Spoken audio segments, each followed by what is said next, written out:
Hello student, welcome to today's class. तो आज शुरू करने जा रहे हैं हम कंप्यूटर फंडामेंटल। तो काफ़ी इंपॉर्टेंट सब्जेक्ट है ये किसी भी एग्जाम के पॉइंट ऑफ व्यू से।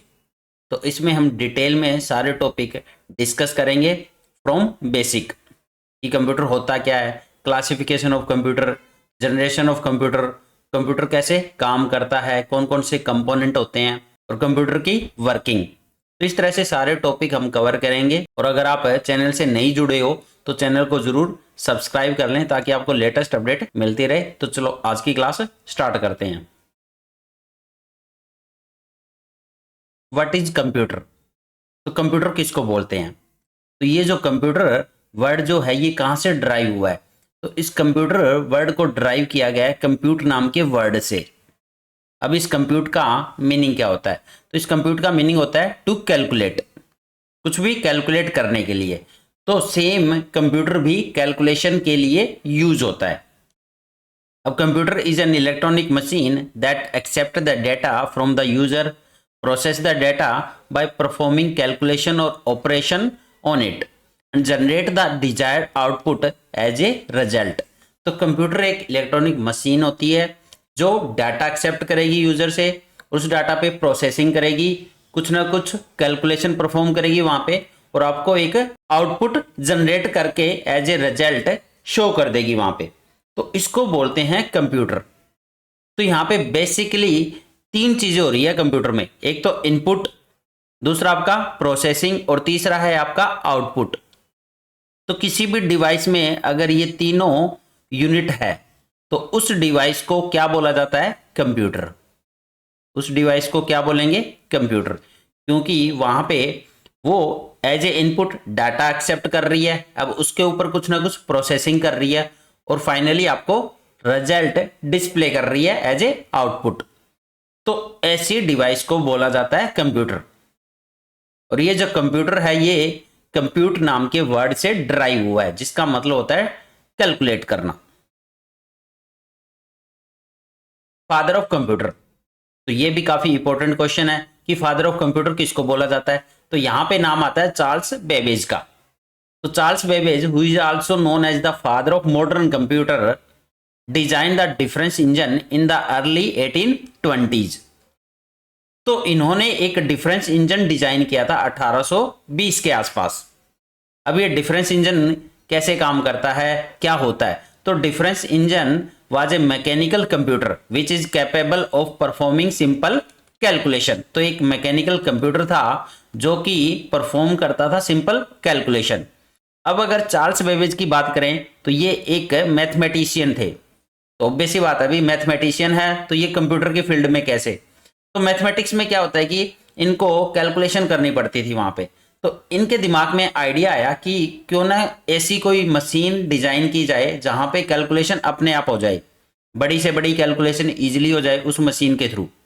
तो इसीलिए इन्होंने डिफरेंस इंजन डिजाइन किया जो कि परफॉर्म करता था यहाँ पे सिंपल कैलकुलेशन, जिसमें आपका एडिशन, सब्ट्रैक्शन, मल्टीप्लीकेशन या आपका डिवीजन, तो इस टाइप की सिंपल कैलकुलेशन परफॉर्म करता था डिफरेंस इंजन।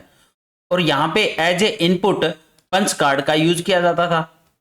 पंच कार्ड का यूज करते थे इनपुट देने के लिए। तो ये होता है डिफरेंस इंजन जो डिजाइन किया चार्ल्स बेबेज ने, जिनको बोला जाता है फादर ऑफ मॉडर्न कंप्यूटर। अब आपको ये धीरे धीरे और समझ में आएगा कि फादर ऑफ मॉडर्न कंप्यूटर क्यों बोला जाता है इनको। अब इसके बाद इन्होंने एक और इंजन डिजाइन किया जिसका नाम था एनालिटिकल इंजन। अब ये 1830 के आसपास इन्होंने अनदर कैलकुलेटिंग मशीन डिजाइन की जिसका नाम रखा गया यहाँ पे एनालिटिकल इंजन। तो इन्होंने ये मशीन क्यों डिजाइन की? तो अगर आप डिफरेंशियल इंजन की बात करो वहां पे कैलकुलेशन हो रही है सिंपल कैलकुलेशन। अब अगर आपको कोई कॉम्प्लेक्स कैलकुलेशन करनी हो, ठीक है, कोई कॉम्प्लेक्स पॉलिनोमियल इक्वेशन सोल्व करनी हो, तो उसको सोल्व करने के लिए इन्होंने फिर कुछ साल तक वहां पे रिसर्च करी, ठीक है, 10 से 12 साल। और उसके बाद इनके माइंड में एक आइडिया आया जहां पे इन्होंने एनालिटिकल इंजन को डिजाइन किया। अब ये analytical engine was a mechanical computer that used punch card as a input. It was capable of performing और solving any mathematical problem and storing information as a permanent memory storage. तो एक type से analytical engine में क्या होता है, आपका एक इनपुट भी होता है, इसमें आप इनपुट दोगे, उसके बाद यहां पे प्रोसेसिंग होगी, प्रोसेसिंग, और यहां पे डाटा भी स्टोर हो रहा है, मेमोरी है आपके पास में, स्टोरेज है, मेमोरी यूनिट भी है, और आपको आउटपुट भी मिलेगा। यहां पे जो आउटपुट मिलेगा वो आपका प्रिंट आउट की फॉर्म में मिलेगा, आपको प्रिंट आउट की फॉर्म में कह सकते हो। अब ये जो प्रोसेसिंग होती है, तो इसमें जैसे सीपीयू है, तो सीपीयू के पास में दो यूनिट होती है, एक तो कंट्रोल यूनिट और एक होती है हमारी एएलयू। तो ये दोनों यहाँ पे यूज होती थी। तो इस तरह से अगर आप ध्यान से देखो तो जो हमारे मॉडर्न कंप्यूटर है वहां पे ये सारी चीजें होती है। वहां पे इनपुट होता है, प्रोसेसिंग होती है, आउटपुट मिलता है, मेमोरी भी हम डाटा को स्टोर करने के लिए यूज करते हैं, और जो सीपीयू है उसमें दो यूनिट भी होती है, सीयू और एएलयू। तो इस तरह से कंप्लीट सेट बना रहा है ये एनालिटिकल इंजन एक कंप्यूटर का। तो इस तरह से ये एक प्रोसेस इन्होंने शुरू कर दिया, ठीक है। इसी मॉडल को यूज किया गया बाद में मॉडर्न कंप्यूटर को डिजाइन करने के लिए। तो आज जो आपके कंप्यूटर है, लैपटॉप है, जितने भी कंप्यूटर डिवाइसेस है, वहां पे सेम मॉडल आज भी यूज किया जाता है। जो फर्स्ट टाइम यूज किया गया एनालिटिकल इंजन में, ये यूज किया चार्ल्स बेबेज ने। तो अगर हम हिस्ट्री की बात करें, कंप्यूटर की हिस्ट्री की, तो सबसे पहले abacus. The history of computer begins with the birth of abacus which is believed to the first computer. It is said that Chinese invented abacus around 4000 years ago. तो ये एबेकस था आपका, तो यहीं से कंप्यूटर की जर्नी स्टार्ट मानी जाती है। तो कुछ साइंटिस्ट ये कहते हैं कि एबेकस से स्टार्ट हुआ था कंप्यूटर का यूज होना। उसके बाद नेक्स्ट आया आपका नेपियर बोन्स। नेपियर बोन्स तो ये सिंपल कैलकुलेटर थे, मैकेनिकल कैलकुलेटर, और उसके बाद आपका पास्कलाइन। तो ये था आपका पास्कलाइन। तो इस तरह से जो हिस्ट्री बोलती है, तो कंप्यूटर कहां से स्टार्ट हुआ, एबेकस से। बट एक्चुअल में जो कंप्यूटर का जो प्रोसेस है, जो मॉडल है, वो किसने डिजाइन किया है, यहाँ पे चार्ल्स बेबेज ने। तो वो किसने डिजाइन किया, चार्ल्स बेबेज ने। तो इसीलिए चार्ल्स बेबेज को ही फादर ऑफ कंप्यूटर बोला जाता है, क्योंकि यहां पे इन्होंने इनपुट, जो कि मैंने बताया आपको इनपुट होता है, यहाँ पे प्रोसेसिंग होती है, और आपको क्या मिलता है, यहाँ पे आउटपुट भी मिलता है, और डाटा भी स्टोर हो रहा है यहाँ पे, तो मेमोरी का भी यूज हो रहा है। तो सारी की सारी यूनिट एनालिटिकल इंजन में यूज हुई, और इसी को बेस बनाकर आज के टाइम में जितने भी मॉडर्न कंप्यूटर डिजाइन हो रहे हैं, वो इसी के बेस पे हो रहे हैं। इसीलिए फादर ऑफ कंप्यूटर किसको बोला जाता है, चार्ल्स बेबेज को।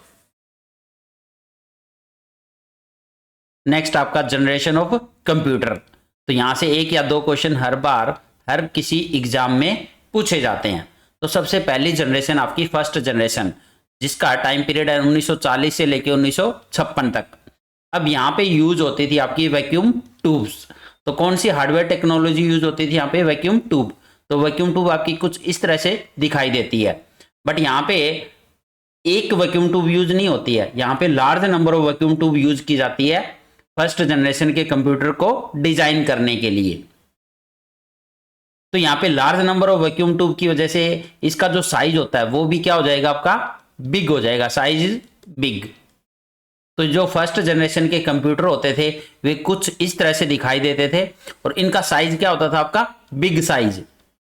एक पूरे कंप्यूटर को कवर कर लेते थे, एक पूरे के पूरे रूम को कवर करते थे ये। मतलब कि जितना बड़ा रूम होता है उतना बड़ा ही आपका कंप्यूटर होता था उस टाइम पे। अब यहाँ पे सॉफ्टवेयर कौन सी, software technology. The instruction were written in machine language. अब यहाँ पे कंप्यूटर से काम करवाने के लिए जो इंस्ट्रक्शन दी जाती थी वो मशीन लैंग्वेज में होती थी। अब मशीन लैंग्वेज मतलब 0 और 1 की फॉर्म में। अब 0 और 1 की फॉर्म में कंप्यूटर को कमांड देना अपने आप में एक डिफिकल्ट टास्क बन जाता है। तो ये उस टाइम पे जो फर्स्ट जनरेशन कंप्यूटर थे वो मशीन लैंग्वेज को ही समझते थे, जो कि 0 और 1 की फॉर्म में होती है, बाइनरी लैंग्वेज। नेक्स्ट आपका फिजिकल अपीयरेंस। तो these computer were enormous in size and required a large room for installation। तो जैसा कि मैंने बताया large number of vacuum tube use होती है, जिसकी वजह से इनका साइज क्या हो जाता है, आपका बिग हो जाता है, और इसको इंस्टॉल करने के लिए बड़ा रूम चाहिए आपको। अब यहाँ पे large number of vacuum tube use होती है, तो इसका मतलब यहाँ पे जो हीट जनरेट होगी वो भी क्या होगी, ज्यादा जनरेट होगी। तो हीटिंग प्रॉब्लम भी रहती थी यहाँ पे, तो बड़े बड़े एसी लगाए जाते थे कूलिंग के लिए। और जब ज्यादा हीट जनरेट कर रही है, large number of vacuum tube use हो रही है, तो ऑब्वियस सी बात है यहाँ पे कंज्यूम करेगी ये मोर इलेक्ट्रिसिटी। अब यहाँ पे सबसे ज्यादा इलेक्ट्रिसिटी कंज्यूम करते थे आपके फर्स्ट जनरेशन के कंप्यूटर, और साथ में ये बहुत ज्यादा स्लो होते थे आपके, वेरी स्लो कंप्यूटर। तो यहां पे कैलकुलेशन करने के लिए आपको बहुत दिनों तक वेट करना पड़ता था।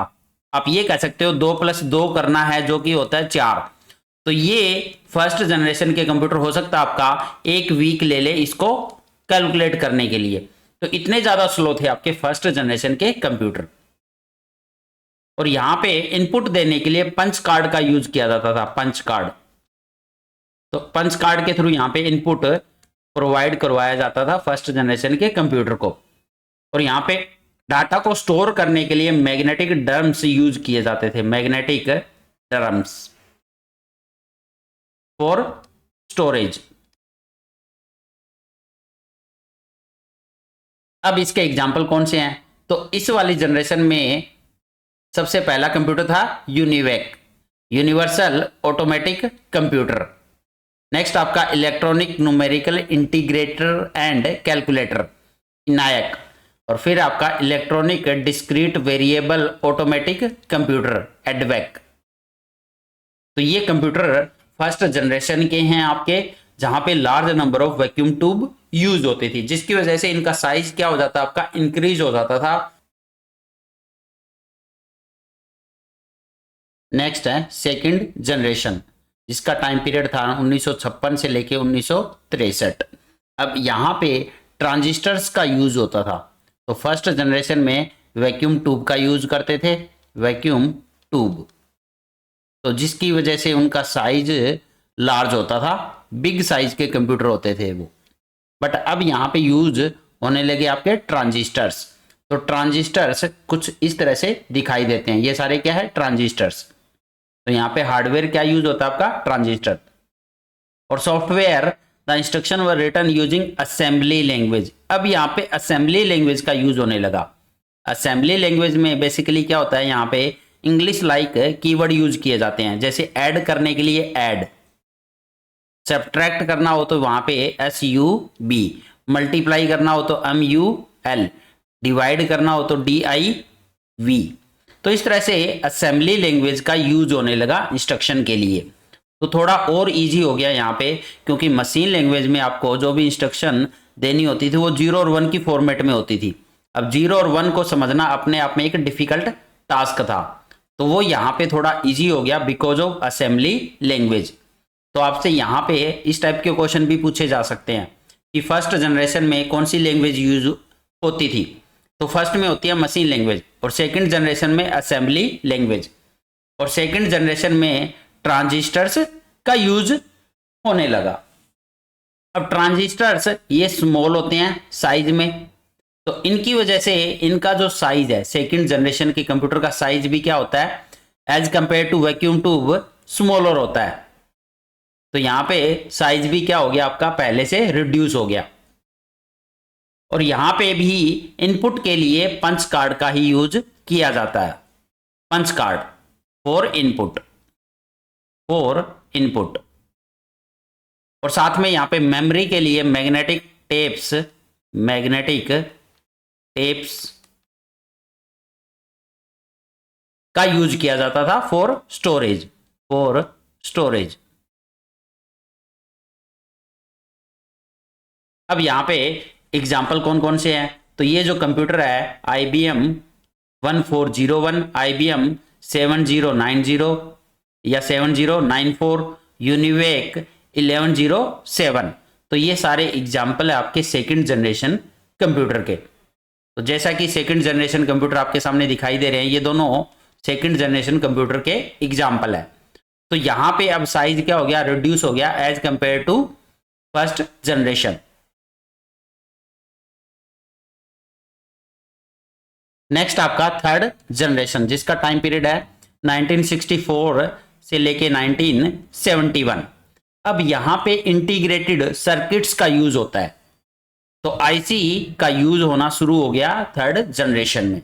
अब ये आईसी क्या होती है, तो आईसी कुछ इस तरह से दिखाई देती है, और इस आईसी में क्या होते हैं, मल्टीपल ट्रांजिस्टर्स कनेक्टेड होते हैं एक सिंगल कंपोनेंट पे। Transistors are placed on a silicon chip, तो यहाँ पे सिलिकॉन चिप पे मल्टीपल ट्रांजिस्टर्स को कनेक्ट किया जाता है। तो इस वजह से अब यहाँ पे साइज और रिड्यूस हो गया as compare to second generation, क्योंकि ये मल्टीपल ट्रांजिस्टर एक सिंगल चिप होती है। और यहाँ पे software technology, the instruction were written using high level language, तो यहाँ पे अब बेसिकली हाई लेवल लैंग्वेज भी शुरू हो गई। अब इंस्ट्रक्शन जो दी जाती है वो इंग्लिश लाइक स्टेटमेंट में जैसे हम बोलते हैं उसी लैंग्वेज में यहाँ पे इंस्ट्रक्शन भी देना शुरू हो चुकी थी थर्ड जनरेशन में। तो यहाँ पे हाई लेवल लैंग्वेज, जो लैंग्वेज हम समझते हैं, हाई लेवल लैंग्वेज कौन सी होती है, जो हमें समझ आती है। तो यहाँ पे जैसे फोर्ट्रेन, बेसिक, पास्कल, कोबोल, सी, तो इस टाइप की सारी लैंग्वेज आपकी शुरू हो चुकी थी थर्ड जनरेशन में। अब यहाँ पे फिजिकल अपीयरेंस, जैसा कि मैंने बताया, ये कंप्यूटर का साइज रिड्यूस हो गया as compare to second generation computer.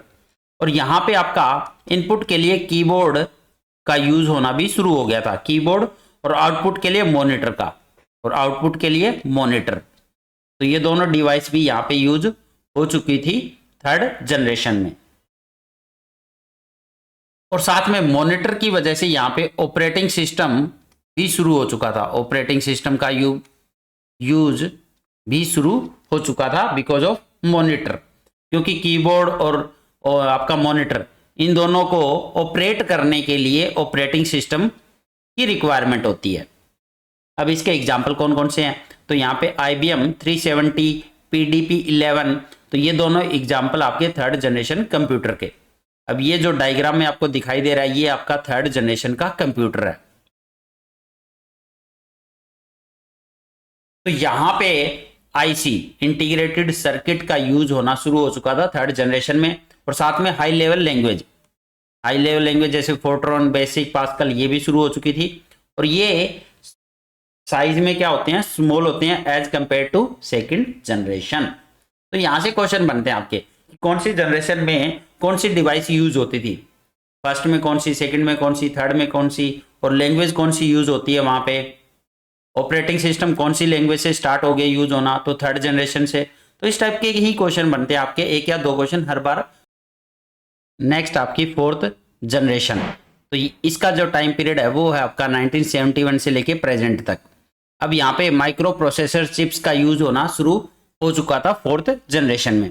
अब ये माइक्रो प्रोसेसर चिप क्या होती है, तो ये कुछ इस तरह से दिखाई देती है, और ये आपकी टू टाइप की कह सकते हो, एक होती है LSI और एक होती है VLSI। LSI मतलब लार्ज स्केल इंटीग्रेशन, जिसमें thousand of transistor are integrated on a small silicon chip. और VLSI क्या होती है आपकी, वेरी लार्ज स्केल इंटीग्रेशन। तो यहां पे hundred of thousands of component are integrated on a single silicon chip, तो इसको बोला जाता है माइक्रो प्रोसेसर चिप। अब यहाँ पे दिखने में इसका साइज भी बहुत छोटा है, तो इसकी वजह से इस जनरेशन के जो कंप्यूटर थे वो साइज में भी क्या थे, small as compare to other generation. और यहाँ पे सॉफ्टवेयर टेक्नोलॉजी कौन सी यूज हुई, तो यहाँ पे भी आपकी हाई लेवल लैंग्वेज ही यूज होती थी, जिसमें फर्दर और लैंग्वेज आ चुकी थी जैसे C#, जावा या जावा स्क्रिप्ट। अब यहाँ पे एग्जाम्पल कौन कौन से है, IBM PC, star 1000, Apple II और एप्पल का मैकिंटोश। और साथ में यहाँ पे सेमीकंडक्टर मेमोरी भी यूज होना शुरू हो चुकी थी, सेमीकंडक्टर मेमोरी, जिसमें रैम, रोम और आपकी मैग्नेटिक डिस्क।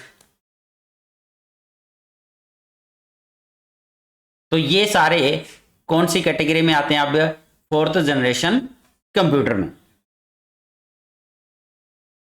अब आपके सामने यहां पे एक कंप्यूटर भी दिखाई दे रहा है जो कि है fourth generation computer.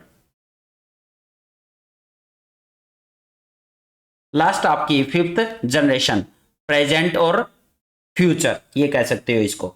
Fifth generation में यहाँ पे बेसिकली आर्टिफिशियल इंटेलिजेंस का यूज किया जाता है, और यहाँ पे जो हार्डवेयर यूज होता है वो होता है ultra large scale integrated ULSI chip. तो यहाँ पे millions of component are integrated, ये कह सकते हो millions of transistors are integrated on a single chip. तो वो होती है आपकी ultra large scale integrated chips. और यहाँ पे सॉफ्टवेयर टेक्नोलॉजी कौन सी यूज होती है, फिर आपकी नेचुरल लैंग्वेज जो ह्यूमन लैंग्वेज होती है वो यूज की जाती है फिफ्थ जनरेशन में। और ये जो फिजिकल अपीयरेंस रहती है इसमें, यहाँ पे ये पोर्टेबल होते हैं और स्मॉल इन साइज। अब इसके एग्जाम्पल कौन से हैं जो हम आज के टाइम में यूज कर रहे हैं, अभी प्रेजेंट में यूज करते हैं, जितने भी डेस्कटॉप है, लैपटॉप है, टैबलेट्स है, स्मार्टफोन्स है, ये सारे कौन सी जनरेशन में आपके आते हैं, फिफ्थ जनरेशन में। तो यूएलएसआई कुछ इस तरह से दिखाई देती है, ये जो चिप होती है, और इसके जो एग्जाम्पल है ये आपके सामने दिखाई दे रहे हैं।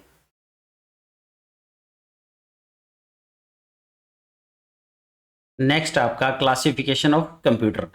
तो सबसे पहला आता है आपका सुपर कंप्यूटर। तो supercomputers are the fastest and the most expensive machine. तो सबसे ज़्यादा जो फास्ट मशीन है और सबसे ज़्यादा जो एक्सपेंसिव है वो क्या होते हैं, आपके सुपर कंप्यूटर होते हैं। They have high processing speed compare to other computers. तो इनकी जो स्पीड होती है वो भी बहुत ज़्यादा होती है यहाँ पे। And the speed of super computer is measured in flops. तो फ्लॉप्स का मतलब floating point operations per second. और some of the faster super computer can perform trillions of calculation per second. तो एक सेकंड में देखो इतनी सारी कैलकुलेशन परफॉर्म कर सकते हैं आपके सुपर कंप्यूटर। और supercomputer are built by interconnecting thousands of processor that can work in parallel. तो यहाँ पे थाउजेंड्स ऑफ प्रोसेसर इंटरकनेक्टेड होते हैं जो एक साथ काम करते हैं। तो थाउजेंड्स ऑफ प्रोसेसर को कनेक्ट करके यहाँ पे सुपर कंप्यूटर डिजाइन किए जाते हैं। तो वो अपने आप में ही क्या होंगे, फास्ट भी होंगे और एक्सपेंसिव भी होंगे। अब इन सुपर कंप्यूटर का यूज कहाँ पे किया जाता है, तो इनका यूज किया जाता है हाईली कैलकुलेशन इंटेंसिव टास्क में, जैसे आपका वेदर फोरकास्टिंग, ग्लोबल वार्मिंग, या एयरक्राफ्ट डिजाइनिंग, या फिर न्यूक्लियर रिसर्च, या फिर आपका रॉकेट लॉन्चिंग। तो इस तरह के इंटेंसिव टास्क जो होते हैं वो परफॉर्म किए जाते हैं यूजिंग सुपर कंप्यूटर। तो ये मोस्ट पावरफुल मशीन आपकी, ये कह सकते हो मोस्ट पावरफुल मशीन होती है सुपर कंप्यूटर, पावरफुल मशीन।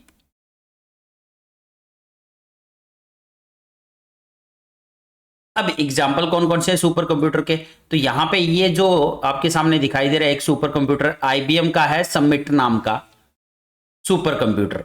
इसके अलावा आपका नेक्स्ट आपका यहाँ पे आईबीएम का डीप ब्लू। तो ये है आपका आईबीएम का ही अनदर सुपर कंप्यूटर। नेक्स्ट है यहाँ पे इंडिया का फर्स्ट सुपर कंप्यूटर जिसका नाम है परम।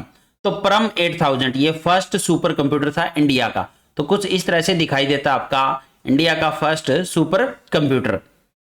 अब अगर नवंबर 2022 के डाटा को देखा जाए तो यहाँ पे जो फास्टेस्ट मशीन है in the series is the Param Siddhi AI which ranks 163rd in the world.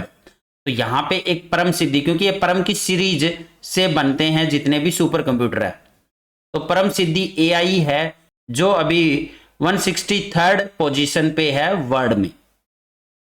तो ये सारे एग्जाम्पल है आपके सुपर कंप्यूटर के।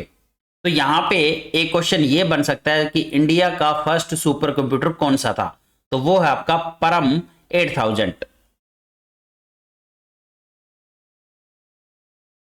नेक्स्ट आपका मेन फ्रेम कंप्यूटर्स। तो mainframe computer are multi user, multi programming and high performance computer. तो यहाँ पे मेन फ्रेम कंप्यूटर को मल्टीपल यूजर एक साथ यूज कर सकते हैं। मल्टीपल यूजर का मतलब कि एक कंप्यूटर है और इसको 2 या 3 पर्सन एक साथ यूज कर रहे हैं। यहाँ पे मल्टीपल यूजर का मतलब ये होता है कि कंप्यूटर एक है और इसको एक से ज्यादा यूजर यूज कर रहे हैं।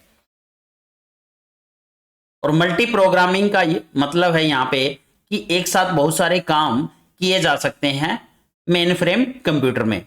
और इनकी परफॉर्मेंस भी क्या होती है आपकी हाई रहती है। They operate at a very high speed, have very large storage capacity and can handle the workload of many user. तो जैसा कि मैनी यूजर इसको यूज कर सकते हैं। Mainframe computer are large and powerful system generally used in centralised database. तो ज्यादातर इनका यूज किस पर्पज के लिए होता है, जहां पे डाटाबेस किसी एक ही लोकेशन पे स्टोर हो, किसी भी सेंट्रलाइज्ड लोकेशन पे डाटा बेस स्टोर हो, वहां पे आपका मेन फ्रेम कंप्यूटर का यूज किया जाता है।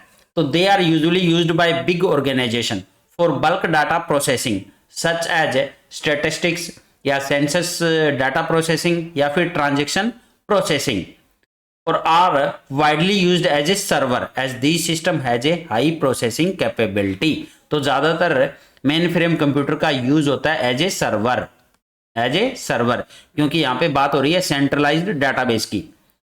तो ये जो डाटाबेस होता है ये अपने आप में ही बहुत बड़ा डाटाबेस होता है। तो ऐसे डाटाबेस को एक सर्वर पे स्टोर किया जाता है। अब उस सर्वर में वो कैपेबिलिटी होनी चाहिए उस डाटाबेस को स्टोर करने की, वो पावरफुल होना चाहिए। तो उस पर्पज के लिए यहां पे यूज किए जाते हैं आपके मेन फ्रेम कंप्यूटर। अब आपके सामने यहां पे दो मेन फ्रेम कंप्यूटर दिखाई दे रहे हैं। ये भी क्या है, आईबीएम का जेड और ये है यूनिवेक का 9400। तो आईबीएम की जेड सीरीज आपकी आईबीएम जेड और ये है यूनिवेक 9400। तो ये दोनों आपके मेन फ्रेम कंप्यूटर।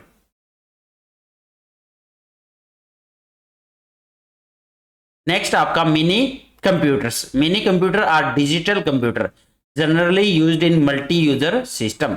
तो ये भी आपके मल्टी यूजर सिस्टम में यूज होते हैं और एक टाइप से ये डिजिटल कंप्यूटर होते हैं।